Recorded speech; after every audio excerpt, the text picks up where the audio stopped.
Hello everyone, आज के इस वीडियो में आप लोगों को 4000 का 5% निकालना सीख लेंगे।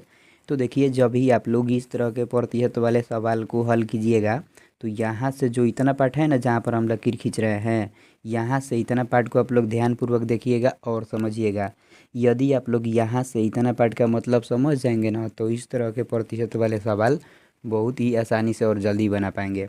तो देखिए, यहाँ पर पहले 4000 है ना, तो इसको इसी तरह से यहाँ पर लिख लेना है। तो चलिए हम लिख लेते हैं।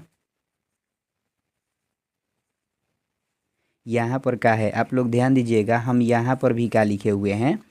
तो इस का मतलब होता है गुणा। इसी तरह से इस का भी मतलब होगा गुणा, इसलिए इस का के लिए यहाँ पर गुणा का चिन्ह दे देंगे और इस 5 को यहाँ पर लिख लेंगे।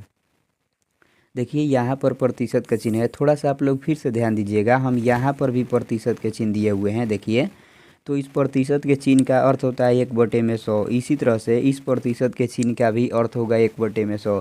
इसलिए इस प्रतिशत के चिन्ह के लिए इस 5 के गुणे में 1/100 लिख लेंगे। कुछ इस तरह से ऐसे ही आप लोगों को भी लिख लेना है।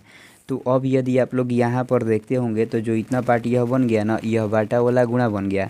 तो आप लोग चाहें तो इसको किसी भी तरह से कटा सकते हैं। तो हम क्या करेंगे, आसानी के लिए इस 2 जीरो से इस 2 जीरो को कटाएंगे। यहाँ पर 40 बच गया, तो इसको यहाँ पर लिख लेंगे। देखिए, 5 गुणे 1, तो 5 कहीं कितना होता है 5, तो यहाँ पर 5 लिख लेंगे।